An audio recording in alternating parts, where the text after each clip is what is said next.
낯선 은혜에 대하여 말씀을 같이 나눴습니다. 다윗이 블레셋의 시글락에서 1년 4개월을 보내면서 거짓 평안 속에 살았죠. 1년 4개월 동안 사울을 피해서 내려갔는데 블레셋 땅으로 내려간 거죠. 거기서 사는 동안에는 평안해 보였습니다. 그런데 하나님께서 아말렉의 공격 때문에 또 부하들의 배신 때문에 낯선 방식으로 하나님께서 다윗을 흔드시고 깨우시는 것을 지난주에 보았습니다.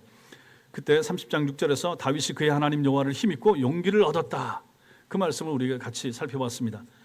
드디어 다윗이 정신을 차린 거죠. 다윗이 하나님께로 돌아왔습니다. 오늘 우리는 그 이야기의 후속편을 보게 됩니다.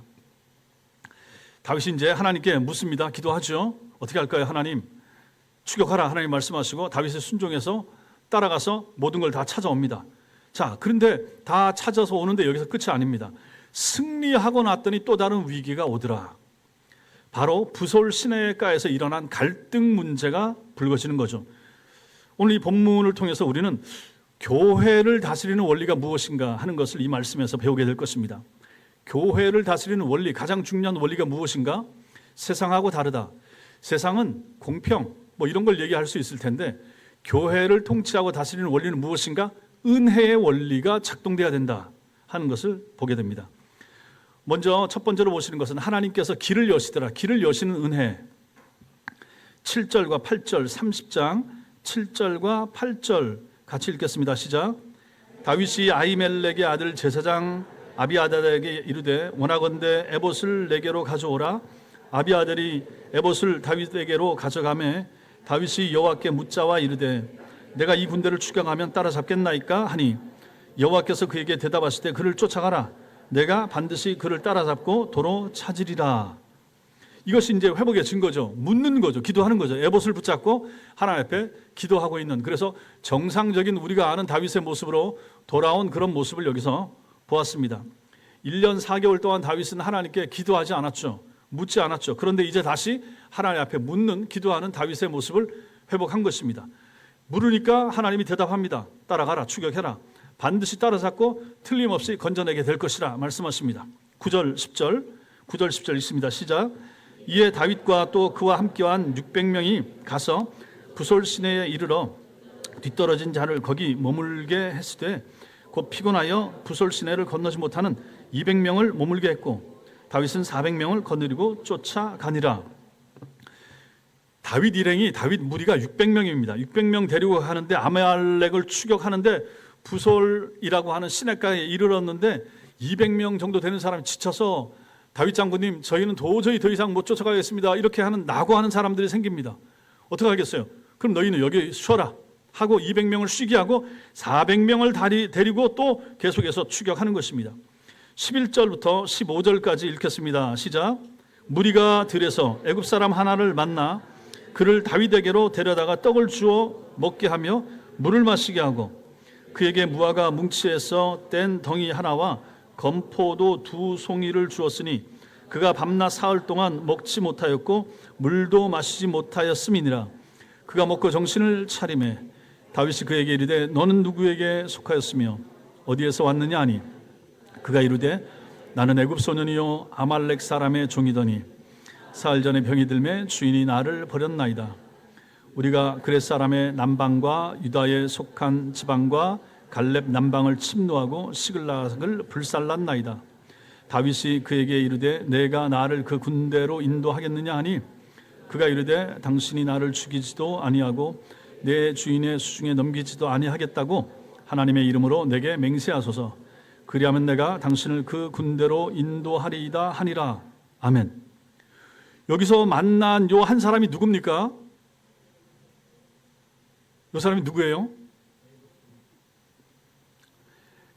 예, 애굽 소년. 어떤 애굽 소년이에요? 버림받은 애굽 소년이 되는 거죠. 이 애굽 소년을 만난 것이 좋은 일일까요? 좋지 않을까요? 좋은 일이겠죠. 이 사람은 지금 이 애굽 소년은 누구랑 같이 있다가 떨어져 나왔습니까? 그 아말렉 사람들이 누구라고 말씀드렸죠? 아말렉이 어떤 사람입니까? 지금 이 상황에서? 그렇죠. 시글락을 침노해서 다윗과 그 일행이 없을 때 쳐서 그 시글락에 있던 다윗의 남겨두었던 사람들, 아내와 어린아이들과 이런 사람들 남겨두고 전쟁하러 사울과 블레셋이 전쟁하려고 하는데 전쟁하러 갔다가 그 전쟁에 다윗이 참전했어요? 못했어요? 왜 못했습니까? 누가 반대했습니까? 참 대답은 성권사님만 혼자 다 하네. 지난주 설교가 어쨌든 머리에 있다는 거죠. 그 블레셋 5 이 지파하고 싸우려고 했던 데가 어디입니까? 누구랑 싸우려고 했죠? 블레셋이? 그렇죠. 이스라엘 군대, 사울의 군대하고 싸우려고 했죠. 사울의 군대하고 싸우는데 이 블레셋 편에 만약에 다윗이 가드 왕의 말을 듣고 참전했으면 결국은 자기 민족하고 싸울 뻔했다고 했죠. 그런데 이 블레셋의 다른 방백, 다른 장군들이 다윗을 못 맺는다. 저렇게 나갔다가 혹시라도 배신해서 우리 뒤통수 치면 어떻게 하겠느냐, 이제 이런 말들이 나와서 그러면 당신은 빠지세요 하고 빠졌죠. 그래서 이게 다윗 입장에서 너무너무 잘 됐다 하는 것입니다. 싸웠으면 그거 어떻게 될 뻔했습니까? 나중에 이스라엘 나라 왕이 되는데 자기 나라 사람들하고 싸웠던 안 좋은 전력이 있으면 어떻게 되겠습니까? 하나님이 빼줬죠. 그래서 돌아가게 해서 기분 좋게 돌아와서 봤더니 집안에 무슨 일이 생겼습니까? 시글락이 온통 불탔죠. 지금 이 추격해야 될 요 아말렉 사람들이 쳐들어와서 잡아가고 약탈하고 했다. 그래서 펑펑 우는데 다윗의 군대 부하들까지도 돌을 들어서 신경질 나니까 자기 부인들 다 잡혀가고 이랬으니까 다윗을 칠 뻔했는데 하나님의 은혜로 정신을 차리고 그러지 말자. 그리고 이제 기도하고 하나님 쫓아갈까요? 쫓아가라. 그래서 아말렉을 쫓아가는 거죠. 쫓아가는데 600명이 쫓아가다가 200명이 지쳐서 부솔 시내가에서 그럼 너희들은 여기서 쉬어라. 다윗이 쫓아가지 못할 사람, 힘 빠진 사람 왜 데려가냐 하면서 나머지 400명을 데리고 이제 가고 있다 하는 것입니다. 가는데 한 사람을 만난 거죠. 그 한 사람이 누군가 이 시글락을 쳐서 왔던 이 아말렉 사람들이 데려가던 종 하나를 몸에 병이 들었다고 버려버린 거죠. 버려버리고 가고 이 친구는 이틀 사흘을 이제 굶은 거죠. 그런데 요 아이를 다윗 군대가 만난 거죠. 그리고 데리고 다윗 왕 앞에 가서 다윗이 취조하듯이 묻는 거죠. 너 누구냐 하고 물었더니 여차여차해서 이렇게 됐습니다. 내가 버림받았습니다. 병들었다고. 그리고 나서 이제 간 거죠. 그랬더니 다윗은 요 사람들이 가는 길을 얘한테 묻는 거죠. 우리를 인도할 수 있겠느냐? 15절에 그 근돌에 인도하겠느냐 하니 그가 이르되 나를 죽이지도 않고 내 주인에게 넘기지 않는다면 하나님께 맹세하세요. 그럼 내가 인도하겠습니다. 그래서 이제 이 아이의 인도를 받게 된 거죠. 결국 이것도 하나님의 섭니다. 하나님이 이 버림받은 애굽 소년 하나를 통하여 아말렉을 추격할 수 있는 단서를 하나님이 제공해 주셨던 것이죠. 하나님의 은혜는 이런 면에서도 또 나타나더라. 그리고 이제 16절부터 20절까지가 승리를 기록하는데 16절부터 20절까지 읽겠습니다. 시작. 그가 다윗을 인도하여 내려가니 그들이 온 땅에 편만하여 블레셋 사람들의 땅과 유다 땅에서 크게 약탈하였으므로 말미암아 먹고 마시며 춤추는지라. 다윗이 새벽부터 이튿날 저물 때까지 그들을 치매 낙타를 타고 도망한 소년 400명 외에는 피한 사람이 없었더라. 다윗이 아말렉 사람들이 빼앗아 갔던 모든 것을 도로 찾고 그의 두 아내를 구원하였고 그들이 약탈하였던 것 곧 무리의 자녀들이나 빼앗겼던 것은 크고 작은 것을 막론하고 아무것도 잃은 것이 없이 모두 다윗이 도로 찾아왔고 다윗이 또 양떼와 소떼를 다 되찾았더니 무리가 그 가축들을 앞에 몰고 가며 이르되 이는 다윗의 전리품이라 하였더라. 이 애굽 소년의 안내로 아말렉을 찾아갔더니 그 아말렉 사람들은 승리하고 이것저것 많이 빼앗은 것이 많아서 먹고 마시고 춤추면서 아무런 방비도 없이 잔치를 벌이고 있는데 그들을 딱 다윗 일행이 다윗 군대 400명이 덮친 거죠. 그들을 쳐서 이겼고 그리고 그들한테 빼앗겼던 모든 것, 또 그들이 가지고 있던 모든 것을 다 되찾았던 것이죠. 그리고 19절에 보면 한 사람도 잃지 않죠. 잃어버렸던 물건까지 다 찾게 되는 것입니다. 이게 다윗이 잘한 겁니까? 아니면 다른 원인이 있습니까? 하나님이 이렇게 하게 한 거죠. 다윗의 실력만 가지고 이렇게 되는 게 아니죠. 하나님이 도우셨다, 하나님이 주신 승리라 하는 거죠. 여러분과 저 우리의 구원도 마찬가지입니다. 우리가 구원받은 거, 우리 생명을 얻게 된 거, 내가 뭘 했는가? 아니죠. 하나님의 은혜죠. 하나님의 도우심과 하나님의 은혜 때문에 예수 그리스도께서 십자가에서 단번에 자기 자신을 주심으로 말미암아 그 예수를 믿는 믿음을 성령께서 우리 마음속에 믿어지게 하심으로 말미암아 신자가 됐죠. 승리를 얻게 됐죠. 하나님이 주신 승리, 여기서 똑같다. 20절에 보시면 다윗이 또 양떼 소떼를 다 되찾았는데 무리가 다윗의 일행이 그 가축들을 앞에 몰고 가면서 기분 좋게 가면서 뭐라고 하는가? 다윗의 전리품이라. 다윗의 전리품이다. 다윗이 승리해서 다윗 때문에 얻었습니다. 이 사람들이 누굽니까? 바로 앞에 조금 전에 뭐 했던 사람이에요? 다윗 때문에 우리 약탈당했네, 우리 집안 다 털렸네, 부인들이 다 잡혀갔네, 누가 책임져야 되는가? 다윗이 책임져야지, 어떻게 할까? 돌로 칠까? 하면서 협박하고 했던 사람들이 바로 이 사람들입니다. 근데 이 사람들이 금세 또 다윗과 함께 가서 승리하고 오니까 아이고 다윗이 잘났네, 다윗 때문에 얻게 됐네, 이런 거죠. 이게 바로 인간의 본 모습이라. 사람이 이렇다. 여러분은 이거하고 다릅니까? 똑같아요? 똑같죠? 우리 모두가 다 마찬가지죠. 승리하고 좋을 때는 찬양하지만 어려울 때는 돌로 치려 하는 것. 이게 거의 모든 인간들의 본성이 아닌가 하는 것이죠. 근데 여기서 보는 것은 하나님은 이런 사람들을 통해서도 일을 하신다. 이 참 모자라 보이는 사람들을 통해서도 일을 하시더라 하는 거죠. 교회도 마찬가지입니다. 교회가 뭐 완벽한 사람들이 다 모여 있겠습니까? 아니죠. 교회도 연약한 사람들, 마음이 상한 사람들, 빚진 사람들, 원통한 사람들, 그래서 그 원통함을 풀지 못하는 사람들, 마음에 꼬인 채로 그대로 있는 사람들, 그 모습을 가진 사람들이 여러분과 저죠. 이런 사람들이 모인 곳입니다. 이런 사람들을 하나님께서 우리 오전에 보았던 것처럼 태우시는 하나님의 성령, 하나님의 불로 그 사람을 태우시고 고치시고 버리게 하시고 낫게 하시고 그러면서 가는 공동체, 이게 바로 교회 공동체라 하는 것이죠. 그러니 여러분이나 제가 교회 안에 있으면서 교회 일을 하면서 교회 다른 교인들 때문에 시험 들기도 하고 아프기도 하고 힘들기도 할 수가 있죠. 그러나 그게 교회 공동체의 본래 모습이라 하는 것이죠. 다 완벽하고 깨끗하고 실수하지 않고 격려하고 참 천사 같은 사람만 있으면 좋을 것 같지만 실제로는 그렇지가 못하다 하는 것이죠. 연약한 우리 형제, 내 옆에 있는 부족한 성도, 이분들과 함께 같이 가도록, 같이 지상교회를 섬기도록 하신 것이 하나님의 섭리인 거죠. 그러니 옆에 있는 사람들이 소중하고 귀하다 하는 것입니다. 옆 사람 보면서 한번 또 인사하겠습니다. 당신 때문에 감사합니다. 당신이 미워도 사랑하겠습니다.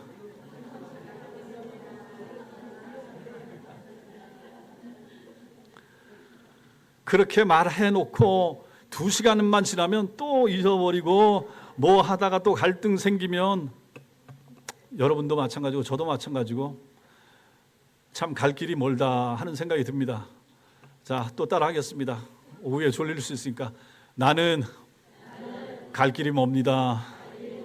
갈 길이 멉니다. 옆 사람 보면서 그렇게 손가락질 하지 말라고요, 권사님. 너는 더 멀어, 이게 아니지. 내가 더 멀어요, 이렇게 하셨어야지.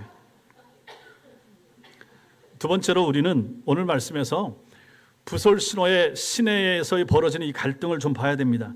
승리 후에 항상 이게 중요한 거. 승리 후에 우리가 좋은 일이 생긴 다음에 항상 그때가 마귀가 틈타기 딱 좋은 시점이잖아요. 저도 항상 그랬어요. 옛날에 그 고등학교 때 그냥 교회 가서 몰래 학교 그 담 넘어서 자율학습 안 하고 가서 막 은혜 받고 집에 돌아가면 엄마가 속을 다 뒤집어 놓고 성경 찍고 막 해가지고 은혜는 웬 은혜 막 우리 교회 이제 장의자 바꾸고 너무너무 좋은 그거거든. 그때 또 조심해야 돼. 의자 바꿀 때 또 무슨 일 생길 수 있으니까 조심하셔야 되고, 4월 달에 이제 말씀 사경에 그때 또 조심해야 됩니다. 하여튼 그래서 저는 생각하면서 목회자로 살아가면서, 목사로 살아가면서 가끔씩 제가 한탄합니다. 하나님, 저는 제 명예 못 살 것 같아요. 제 명예 못 살겠습니다. 그때는 제가 혼자 누구 때문에 제가 제 명예 못 살겠습니다 이렇게 얘기합니다. 하나님께만. 그 사람이 나를 속을 썩입니다.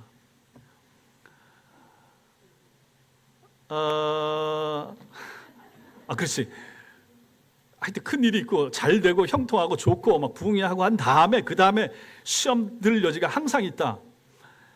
주일날 이제 여러분들이 은혜 받고 오후 예배 잘 마치고 찬양 때까지 잘 마치고 돌아가서 저녁 먹기까지, 그때가 또 중요한 시점이 되는 거예요. 남편들 막 속 뒤집어 놓지 마시고 은혜 받았으니까 잘 하시고 저녁도 잘 하시고 맛있게 드시고 주일을 한 주간 잘 승리하면서 할 수 있도록 또 준비하셔야 됩니다. 오늘 여기도 마찬가지입니다. 승리 후에 큰 위기가 찾아옵니다. 21절 같이 읽겠습니다. 시작. 다윗이 전에 피곤하여 능히 자기를 따르지 못하므로 부솔 시내에 머물게 한 200명에게 오매 그들이 다윗과 그와 함께한 백성을 영접하러 나오는지라. 다윗이 그 백성에게 이르러 문안하매. 이거 기쁜 장면이죠. 부솔 시내가에 지쳐가지고 못 따라가는 사람 몇 명 남겨뒀다 그랬죠? 200명. 그러니까 그 200명이 승리하고 돌아오는 400명, 얼마나 기쁘겠어요. 얼마나 좋겠어요. 거기 이제 동료를 환영하러 나가는 거죠. 환호성 지르고. 그러면서 이 남겨졌던 200명은 그 싸움하러 갔던 400명이 찾아온 전리품들, 자기 가족들, 자기 부인, 아이들 다 찾아오는 거 아니에요. 얼마나 기쁘겠어요. 얼마나 즐겁겠어요. 그리고 그 싸움을 위해서 수고해준 그 400명 군사가 얼마나 감사했겠습니까? 그리고 나서 이제 22절 읽겠습니다. 시작. 다윗과 함께 갔던 자들 가운데 악한 자와 불량배들이 다 이르되 그들이 우리와 함께 가지 아니하였은즉 우리가 도로 찾은 물건은 무엇이든지 그들에게 주지 말고 각자의 처자만 데리고 떠나가게 하라 하는지라.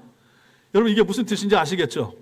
분위기가 싸해집니다. 승리하고 돌아오고 400명 돌아오고 200명 오 잘했어요, 수고했어요, 너무 감사해요, 여보 살아서 왔군요, 우리 애들 막 이러고 있는데 분위기가 싸해지는데 400명 다 때문에 싸해지는 게 아니에요. 항상 몇 명, 그 몇 명을 여기 성경에서 뭐라고 말합니까?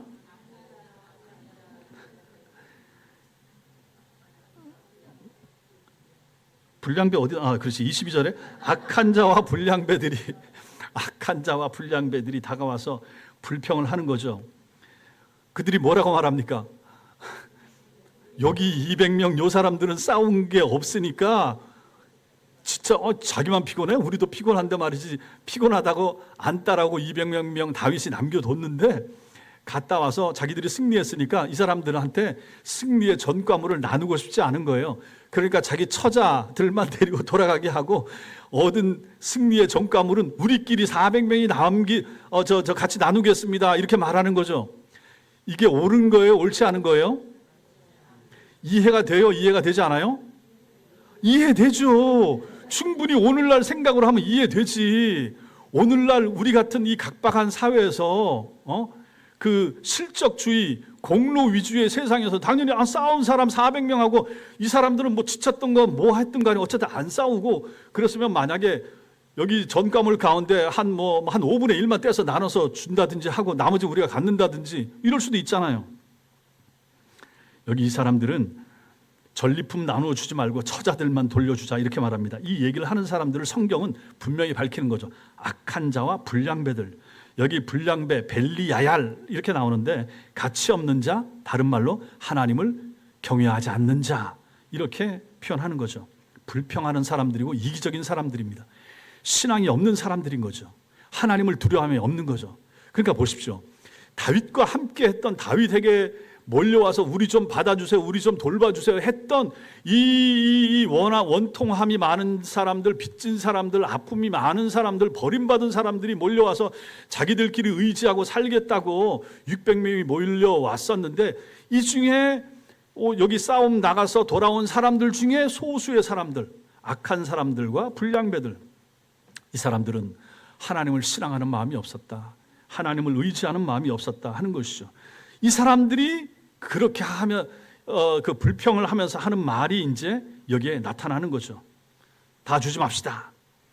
소수의 사람이지만 이 사람들이 말하는 것이 영향력이 얼마나 큰가 하는 것이죠. 다수가 아니죠. 교회에서도 마찬가지입니다. 세상에서는 뭐 더 말할 필요 없고 교회에서도 이런 사람들이 있을 수가 있다.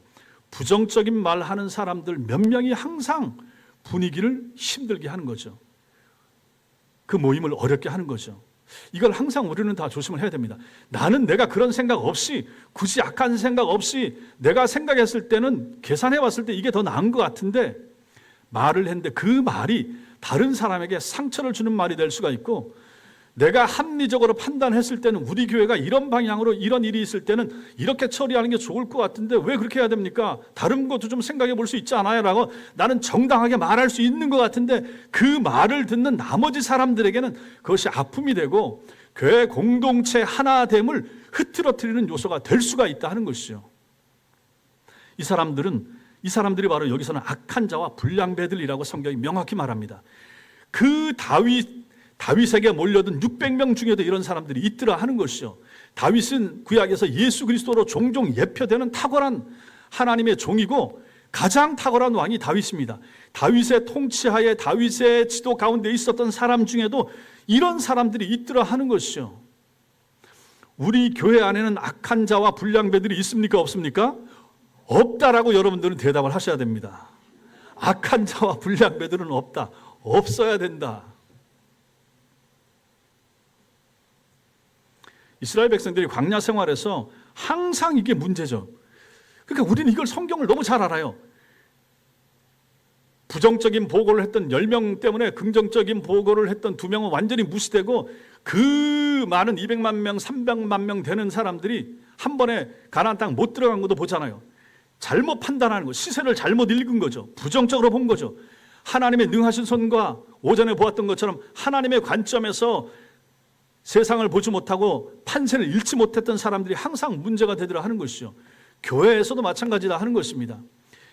내가 세상에서 뭘 하든지, 내가 세상 직장에서는 어떤 역할을 했고 어떤 뭘 하고 그 관점으로 교회 일을 볼 수도 있습니다. 그럼에도 불구하고 그 소리를 내려놓고 교회 전체 판도에서 우리 교회 입장에서 다른 교회와 또 비교할 필요도 없어요. 내가 전에 있었던 교회, 내가 전에 섬겼던 거기도 필요 없어요. 천성교회는 천성교회만의 못자리가 되는 거죠. 여기 전혀 달라요.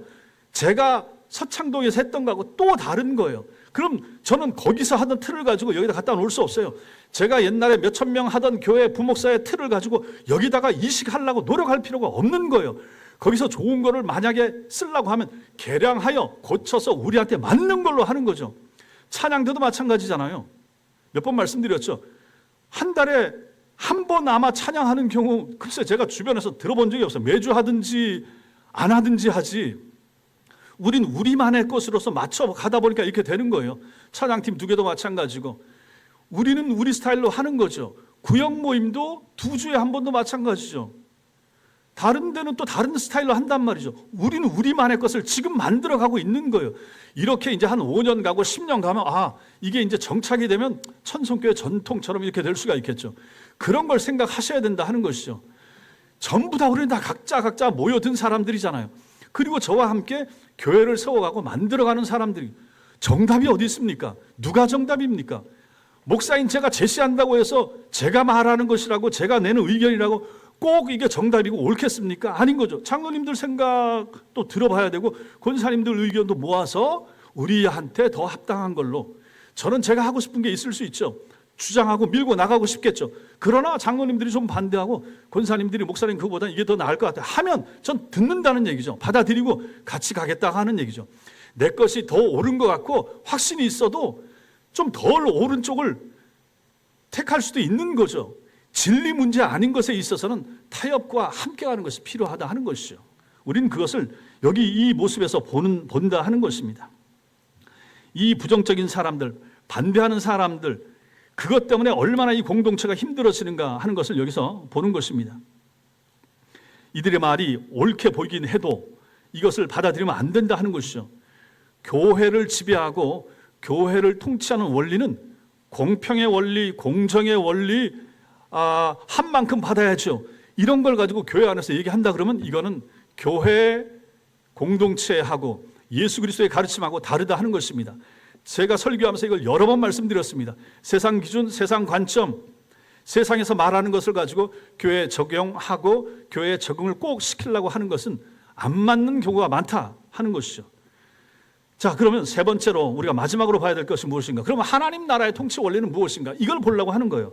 하나님 나라 통치 원리 23절, 24절 이렇게 앞에서 22절에서 말했던 이러한 사람들, 처자들만 보내고 나머지 전리품은 줄 수 없습니다. 주면 안 됩니다. 라고 말하는 악한 자와 불량배들의 말에 대하여 우리 다윗은 뭐라고 말하는가? 23절, 24절 읽겠습니다. 시작. 다윗이 이르되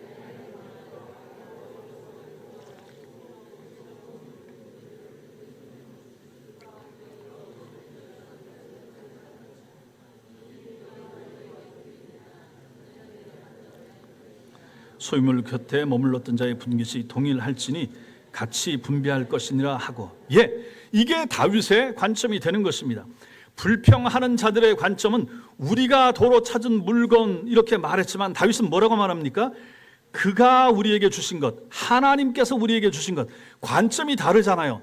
땅의 것을 가지고 생각하는 사람과 하늘의 것을 가지고 말하려고 하는 사람은 관점이 다르더라 하는 것입니다.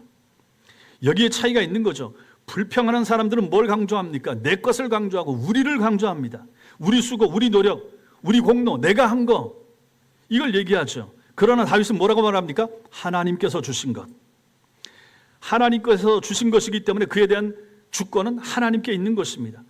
조금 전까지만 해도 이 불평하는 사람들 누굽니까? 이런 사람 누굽니까? 이것은 다윗의 전리품이라 노래했던 사람들입니다. 다윗 때문에 얻게 된 거예요. 이렇게 말했던 사람들인데 이제 얼굴색을 바꿔서 우리가 도로 찾은 것 이렇게 말하잖아요. 다윗 때문에 얻게 된 것인데 여기서는 우리가 도로 찾은 것, 이게 바로 인간의 본질적인 모습이 되는 것입니다. 이러한 말에 대하여 다윗의 원칙은 명확합니다. 그건 뭐라고 말합니까? 전장에 내려갔던 자의 분깃이나 소유물 곁에 머물렀던 자의 분깃이 일반일지니, 똑같다는 얘기죠. 같이 분배할지니라 이렇게 말하죠. 왜 이렇게 해야 됩니까? 두 가지. 첫째, 하나님께서 주신 것이기 때문입니다. 하나님께서 돌려주신 것이죠. 우리가 얻은 것이 아니라 하나님께서 주신 것이기 때문에 하나님의 뜻대로 나눠야 됩니다. 둘째로는 부솔신에 남은 사람들이 남고 싶어서 남게 된 게 아니죠. 지쳐서 더 이상 갈 수가 없었고 10절에 보면 너희들은 지쳤으니까 다윗이 너희들은 200명은 여기 머물러 있으라 하고 간 거죠. 다윗이 허락을 했다 하는 것입니다. 다윗의 판단이기 때문에 그 판단의 책임을 이 사람들한테 돌리면 안 된다 하는 것이죠. 그래서 이제 25절이 중요해집니다. 25절 읽겠습니다. 시작. 그날부터 다윗이 이것으로 이스라엘의 율례와 규례를 삼았더니 오늘까지 이르니라. 다윗 왕국의 원칙이 됐다는 얘기입니다. 다윗이 이것을 이제 원칙으로 삼았다 하는 거죠. 단순한 전리품 분배 규칙이 아니라 하나님 나라 원리가 이렇다 말하는 거예요. 하나님 나라 원리는 뭡니까? 공정, 공평, 한 만큼 아니에요. 뭡니까? 은혜의 원리입니다. 은혜. 은혜는 행한 것이 없음에도 주어지는 하나님의 호의. 나는 한 게 없는데 이만큼 주어졌어요. 100% 다 하나님이 주신 것입니다. 은혜의 원리. 은혜의 원리가 지배하는 나라를 세우고자 했던 것이 바로 다윗 왕국이었던 거죠. 그리고 나서 그 다음의 내용도 읽겠습니다. 26절부터 31절 끝절까지 읽겠습니다. 시작. 다윗이 시글락에 이르러 전리품을 그의 친구 유다 장로들에게 보내어 이르되 보라, 여호와의 원수에게서 탈취한 것을 너희에게 선사하노라 하고 베델에 있는 자와 남방 라못에 있는 자와 얏딜에 있는 자와 아로엘에 있는 자와 신못에 있는 자와 에스드모아에 있는 자와 라갈에 있는 자와 여라무엘 사람의 성읍들에 있는 자와 겐 사람의 성읍들에 있는 자와 홀마에 있는 자와 고라산에 있는 자와 아닥에 있는 자와 헤브론에 있는 자에게와 다윗과 그의 사람들이 왕래하던 모든 곳에 보내었더라. 이게 지금 뭘 보내고 있습니까? 전리품을 보내고 있는 거예요. 아니 도대체 얼마나 많이 빼앗아 왔길래 나누는데 자기들만 나누는 게 아니라 온 사방에 자기 친구 사돈의 팔촌까지 지금 다 나누고 있는 거예요. 이것은 다윗의 관대함을 우리에게 보내주는 것입니다. 보여주는 거죠. 은혜의 원리를 이해하고 이것을 실천하는 다윗의 모습을 여기서 성경이 자세하게 기록하는 거죠. 이런 내용 중요하지도 않을 것 같은데 다윗은 이런 사람이었다. 얻은 승리의 전리품, 하나님께서 여호와의 원수에게서 빼앗은 승리의 전리품을 가지고 자기들끼리만 400명만 나눈 것이 아니고 200명도 더 나누고 600명이 나누고 그리고 나서 남방에 있는 친구와 아는 사람들, 장로들에게 나누어 주고 있는 다윗의 이 모습을 보는 것입니다. 여기서 우리는 두 가지 대립되는 것을 보죠. 악한 사람들, 여기 악한 자들, 아까 불량배들, 저들의 중심에는 뭐가 있습니까? 하나님보다 돈입니다. 사람보다 돈입니다. 그들 마음에 공평의 원리가 있고 내가 수고했으니 내가 받아야 되겠다, 이게 있습니다. 그런데 다윗의 중심에는 뭐가 있습니까? 돈보다 하나님, 돈보다 사람, 은혜의 원리, 하나님께서 주셨으니 은혜로 나누어야 된다, 이런 원리가 다윗 마음에 있었던 것이죠. 이것을 잘 보여주는 예가 요한복음 13장에 12장에 보면 마리아가 나옵니다. 마리아가 300데나리온 정도 되는 향유를 가지고 와서 예수님 머리에 부으면서 자기 머리털로 닦는 모습이 나오죠. 그때 이것을 가지고 불평하면서 불만을 말했던 사람이 있습니다. 누굽니까? 유다죠. 가룟 유다. 가룟 유다가 그때 뭐라고 말했습니까? 그 향유를 팔면 얼마 정도 나올 거라고 그랬죠? 300데나리온, 엄청난 액수란 말입니다. 그걸 그럼 팔아서 300데나리온 나오면 그거 가지고 가난한 자들에게 나눠주지, 이걸 가지고 여기다 다 쏟아 부어가지고 말이지, 이렇게 허비하느냐, 이렇게 말합니다. 근데 성경은 여기 뭐라고 기록합니까? 가룟 유다의 의도를 가지고 이렇게 지적하죠. 이렇게 말하면 가난한 자들을 생각함이 아니요. 누가? 가룟 유다가. 그는 도둑이라 돈 꾀를 맞고 거기 넣는 것을 훔쳐가미러라. 결국 가룟 유다는 무엇을 사랑했단 말입니까? 돈을 사랑한 사람입니다. 그 사람의 끝은 결국 목매어서 자살한 거죠. 사도행전 5장에 보면 아나니아와 삽비라, 여러분 잘 아시죠? 이 사람들 뭐 때문에 또 실족한 사람들입니까? 돈 때문에 거짓말했고 그로 인해서 그 자리에서 급사했던 사람들이 이 두 부부가 되는 것입니다. 이 사람들도 물질 때문에, 돈 때문에 그런 거죠. 왜 성령 하나님께서는 이런 무서운 사건들을 성경에 기록하셨을까? 오고 오는 세대에 하나님을 섬긴다고 하면서도 돈의 마음이 기우는 사람들을 경고하기 위하여 성경에는 이런 말씀들이 자주 들어가 있는 거죠. 하나님과 재물을 겸하여 섬길 수 없다라고 성경은 분명히 얘기하거든요. 그런데 우리는 하나님을 섬긴다고 하면서도 그 마음속에 돈이 필요한데 이 마음이 훨씬 커질 수 있는 가능성을 항상 가진 사람들이 여러분과 저인 것입니다. 그래서 이것을 막기 위하여, 경계하기 위하여 항상 이 돈 문제, 물질 문제를 가지고 성경은 자주 얘기를 하죠. 돈을 사랑하는 것은 정말 위험한 죄가 될 수가 있다. 결국은 가룟 유다를 봐도 마찬가지고 아나니아와 삽비라를 만약 그렇게 본다고 할 때 돈 때문에 그 영혼이 지옥 갔다라고도 말할 수 있죠. 물론 아나니아와 삽비라 이야기는 또 다른 면도 봐야 되지만 어쨌든 돈 때문에 아주 치욕스러운 모습으로 성경에 기록된 경우가 바로 그런 모습이 되는 것이죠. 사랑하는 성도 여러분, 오늘 우리는 교회를 다스리는 원리를 이 다윗의 모습 가운데서 몇 가지 우리가 살펴보았는데 여기서 우리는 세 가지 교훈을 기억을 하셔야 됩니다. 첫째, 교회를 지배하는 원리는 공평이 아니라 뭐라고 그랬죠? 은혜여야 한다. 오직 은혜, 공평 아닙니다. 우리 본성을 거스리는 원리죠. 은혜 원리가. 세상은 뭐라고 말합니까? 수고한 만큼, 한 만큼, 성과급, 전부 다 한 만큼 세상은 얘기하죠. 그러나 교회는 다릅니다. 예수님 말씀하시기를 마태복음 19장에서 먼저 된 자로서 나중되고 나중된 자로서 먼저 될 자가 많다. 주님이 분명히 말씀하셨죠. 교회는 세상과 정반대되는 원리로 다스림을 받습니다. 그래서 교회 안에서는 누구도 자기 것을, 자기 권리를 주장할 수가 없습니다. 지난번에 제가 설교하면서 서울에 있는 교회 목사님이 내가 개척하고 이 정도 했으면 내가 한 100억 정도 우리 자녀 개척하는데 줄 수도 있지 않느냐. 그 정도의 지분은 나한테 있다고 본다라고 그 목사님이 말씀하셨는데 이것도 옳지 못하다. 지분을 논할 수는 없다. 그럼 개척교인들이 전부 다 지분 얘기한다고 말하면 그거 어찌 되겠습니까? 교회는 그런 것이 아니다. 다른 것은 참 좋고 괜찮은데 그 목사님이 그런 말 한 것은 이것은 성경적 원리하고 안 맞다. 라는 거죠. 우리 누구도 다 마찬가지입니다. 교회에서 지분을 논할 수 없습니다.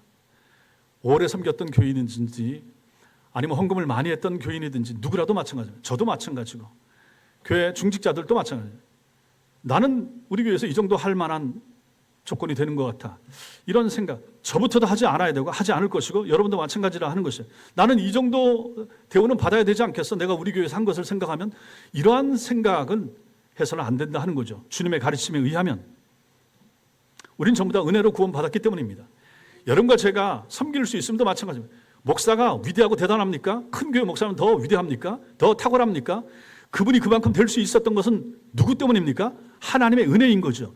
그것을 안다 그러면 그렇게 말할 수가 없어요. 공부를 많이 했든지 박사 학위를 받았든지 뭘 했든지 마찬가지입니다. 교회를 크게 졌든지 500억짜리 예배당을 졌든지 자기가 했는가? 아니죠. 성도들과 함께 했죠. 하나님이 하게 하신 거죠. 은혜를 주신 거죠. 하나님이. 그럼 그렇게 생각할 수 있어야 되는 거죠. 누구라도 마찬가지라 하는 것입니다. 우린 전부 다 은혜로 구원받았고 헌금했다. 헌금할 수 있는 은혜 주신 거, 믿음 주신 거, 물질 준 거 이것도 하나님 아닙니까? 하나님이 하신 것입니다 하고 자기는 감춰줘야죠. 목회자가 설교를 너무 잘하고 탁월하게 잘하고 교회를 성장시켜도 마찬가지입니다. 하나님이 제게 은혜를 주신 것이고 하나님이 우리 교회를 사랑하셔서 우리 교회에 은혜를 주신 것이지 제가 한 것이 아닙니다라고 진심으로 말을 할 수 있어야 그 사람이 참된 목회자 아니겠습니까? 설교를 아무리 잘해도 마찬가지입니다. 말의 능력으로 사람이 변화됩니까? 아니죠. 하나님이 은혜를 주어서 목회자가 아무리 설교를 해도 성도 가슴에서 그 말씀이 다 튀어나갈 수가 있는 거예요. 스펀지처럼 받아들이게 되는 것은 성령이 은혜를 줬을 때 그게 가능해지는 거 아닙니까? 그럼 그 공로도 하나님께 돌려야 되는 거죠. 이게 첫 번째, 교회를 지배하는 원리는 공평, 공로 아니라 은혜라. 둘째, 감사하지 않는 인색한 마음, 이것이 바로 공동체를 깨트린다 하는 것입니다. 불평하고 원망하는 마음은 반드시 인색함으로 나타납니다. 인색함. 그리고 이것은 교회를 교회 되게 하지 못하고 공동체를 힘들게 하고 어렵게 하고 깨트리는 것이 될 수가 있습니다. 왜냐하면 교회가 세워지는 토대가 은혜이기 때문입니다. 부서울 시내에서 몇 사람의 부정적인 말이 전체 공동체 분위기를 얼어붙게 만든 것을 보십시오. 우리의 말 한마디가 얼마나 파괴적인 영향력을 가질 수가 있는가 항상 생각하시라. 저도 마찬가지로 특히 저처럼 앞에 서서 설교하기도 하고 뭐 광고하기도 하고 말 많이 하는 사람이 항상 말 때문에 상처를 줄 여지가 많다. 늘 기억하십시오. 앞에 서서 가르치셔야 되는 구역장님들도 마찬가지고 앞에 서서 인도하는 각 기관장님들도 마찬가지고 그래서 말에 신중하셔야 되고 말에 책임지기 위해서 노력을 하셔야 됩니다. 저도 그것이 제 목회하면서 저를 힘들게 하는 요소가 되기도 하는 것이죠. 악의 없이 전하는데 들었던 사람이 아프다고 하고 힘들어하면 어쨌든 내가 신중치 못한 것이고 적절치 못하게 말을 뱉은 것일 수 있다 하는 것입니다. 그러니 여러분과 저는 브레이크 없는 그런 장치인 것처럼 입에서 말이 끊임없이 쏟아져 나올 수 있겠지만은 항상 조심하시라. 특별히 지도자의 위치에 선 사람들의 말, 행동은 매우 중요하다 하는 것을 우리는 여기서도 보는 것이죠. 교회 공동체를 우리 작은 공동체든지 이걸 아프게 할 수 있고 힘들게 할 수 있다. 항상 기억하시라 하는 것입니다. 세 번째, 관대한 나눔. 이것은 공동체를 풍성하게 합니다. 아까도 저 구역 모임 갔더니 와, 막 간식을 이만큼 가져오시는 거예요. 그래서 이제 뭐 돌아가면서 하기도 하고 이런 것이 바로 여기 해당되는 거죠. 나눔이죠. 풍성한 나눔, 관대한 나눔. 다른 사람을 위하여 다른 사람 때문에 싸가지고 와서 베풀 수 있는 마음. 없어서 못 가지고 올 수도 있죠. 그러나 있어서 가지고 온 사람이 베푸는 것을 가지고 기분 좋게 기쁘게 즐겁게 드십시오. 괜찮습니다. 교회는 그럴 수 있는 곳이에요. 누가 이만큼 가져왔으니까 나도 꼭 가져와야 되고 이거 아니라 하는 것입니다. 그래서 어떤 분들은 교회 오셔서 식사하는 것을 힘들어해요. 내가 헌금도 많이 못하는데 헌금 안 하는데 내가 뭐 상관이 없습니다. 예, 이게 다 하나님이 주셔서 하게 하는 것이고 15만 원 헌금해서 저 식사 제공할 수도 있고 안 하셔도 상관없습니다. 괜찮습니다. 전혀 상관없습니다. 하실 수 있는 분들이 하시고 하는 사람들이 내는 걸 가지고 같이 하는 거죠. 내가 했다고 해서 2번, 3번 했다고 해서 그거 공로하고 공치사하고 그럴 사람 없습니다. 있을 필요도 없고 누구도 마찬가지입니다. 하나님이 우리를 통하여, 하나님이 다른 형제를 통하여, 하나님이 다른 성도를 통하여 우리에게 제공하는 것입니다. 목사가 제공하는 것도 아니잖아요. 뭐 저한테 감사해야 한다든지 굳이 그럴 필요는 없는 거죠. 교회 안에서 누리는 모든 것은 다 하나님이 주신 것이고 우리 공동체의 것입니다. 그러니 마음대로 기분 좋게 즐겁게 감사하면서 누릴 수 있는 거죠. 구역 모임에서도 마찬가지입니다. 미안해 할 수도 있지만 굳이 그럴 필요 없습니다. 다음번에 자기가 할 수 있으면 하면 되고 없으면 안 해도 되고 못할 형편이 되니까 못할 수도 있는 거죠. 그러나 하나님이 그 다른 분을 통해서 또 제공하는 것을 감사하면서 기도하고 기분 좋게 드시고 나누면 되는 거죠. 교회가 그런 것입니다. 관대한 나눔, 이것은 바로 교회 공동체를 풍성하게 하는 거죠. 그래서 식사 제공할 수 있다, 참 감사한 거죠. 우리 교회는 어찌되든지 참 잘 되고 있어요. 점심 식사 다른 교회들이 어렵고 힘들고 안 하고 못 하고 돈도 내게 하고 각자 자발적으로 얼마씩 통에 넣고 하고 하기도 하는데 우리는 어쨌든 한 주에 한 100명에서 120명 정도까지는 충분히 지금 상황에선 먹을 수 있고 또 주방에서 신경을 많이 쓰셔서 잘 해주고 계시니까 얼마나 감사한가 하는 것이죠. 만약 안 될 땐 나중에 그냥 일방적으로 그냥 비빔밥만 계속 나온다든지 아니면 국밥만 말아서 나온다든지 그런 날이 혹시 앞으로 이제 오게 될 수도 있겠지만은 지금 상황 같으면 충분히 감당 가능하다라고 우리 안 권사님도 얘기하시고 저 주방팀에서 얘기를 하니까 얼마나 감사한가. 글쎄 이 체제로 한 150명, 한 200명 먹을 수 있을 때까지 할 수 있으면 이것도 감사하다 하는 것이죠. 관대한 나눔. 먹을 것이 있을 때, 나눔이 있을 때 모임이 풍성해지고 부드러워지잖아요. 교회는 이런 곳이라 하는 것입니다. 우리 교회가 은혜로 다스림을 받는 교회 되기를 원하시죠? 그렇죠? 그렇다면 우리 각자가 은혜의 원리를 이해하고 실천을 해야 됩니다. 감사하면 돼. 누구 한 사람한테 딱히 굳이 감사할 필요는 없어요. 교회 공동체, 주방팀들 수고 많이 하죠. 감사하죠. 그러나 하나님께 감사하시면 됩니다. 교사들 수고 많이 하죠. 교사들 참 감사하죠. 하나님께 감사하십시오. 교사들께도 감사하시고 구역장님들 참 애 많이 쓰시죠. 이분들 감사하죠. 감사를 표하시기도 하고 그러나 하나님께 감사하십시오. 이분들을 세워서 보내주신 분이 누구신가? 하나님이십니다. 제게도 혹시 감사하십니까? 그럼 누구한테 감사하면 됩니까? 하나님께. 그렇게 하시면 됩니다. 우리가 받은 모든 것이 하나님께서 주신 것이기 때문에 그런 것입니다. 그러므로 은혜로 다스림을 받는 아름다운 공동체가 된다고 하는 것, 이게 얼마나 귀한 일인가. 감사하죠. 여러분들이 헌금한 것 때문에 이제 또 장의자로 바꿀 것이고 여러분들이 낸 헌금 가운데 이제 그거 가지고 내일 저 밑에 저 새가족실 바닥 일어난 거 저거 교체할 것이고 저 둘레에 그 곰팡이 피고 하는 것도 이제 편백나무로 이제 바꾸게 될 것이고 여러분들이 헌금한 거 가지고 3층에 저 칙칙하게 그 체리 색깔로 붙어있던 부분들 저거 언제부터 저거 좀 바꿨으면 좋겠다 그 마음을 가지고 있었는데 저거 이제 내일하고 모레하고 공사해가지고 좀 밝은 색으로 이제 교체하게 될 것입니다. 이러면서 이제 아이들 교육하는 공간도 밝아지고 깨끗해지고 더 좋아지고 찬양대도 마찬가지고 이게 다 우리 교회 공동체가 여러분들이 저 1,000원도 헌금하시고 10,000원도 헌금하시고 내는 헌금들 가지고 같이 공평하게 관대한 나눔을 가지고 하는 거죠. 누구 한 사람한테 굳이 쏠려서 그래서 이제 이런 건 참 안 좋더라고요. 어느 한 사람이 일방적으로 헌금을 많이 하는 그런 교회가 좋을 것인가? 좋지 않습니다. 한 사람이 1,000만 원씩 헌금하고 그 이상씩 몇 억씩 헌금하는 교회가 있긴 있고 또 실제로 그런 것을 목사님들 모임에서 또 얘기하는 목사님들이 있어요.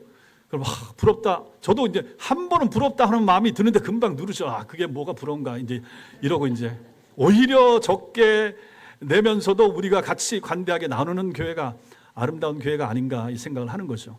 우리 교회가 앞으로도 마찬가지입니다. 이렇게 하나님이 적게 주시면 적게 준 거 가지고 같이 나누면 되는 거죠. 하나님이 또 혹시 많이 풍성하게 주시면 그거 가지고 또 더 공동체와 또 작은 교회와 선교지와 또 나누면서 하고 이렇게 하나님의 교회를 지배하는 원리, 은혜 안에 거하는 교회, 인색하지 않은 교회 공동체, 그 다음에 나눔을 실천하는 공동체, 우리 교회가 앞으로도 이런 교회 모습으로 끝없이 자라가는 그러한 은혜가 여러분과 저에게 우리 교회에 있기를 주님의 이름으로 축원합니다.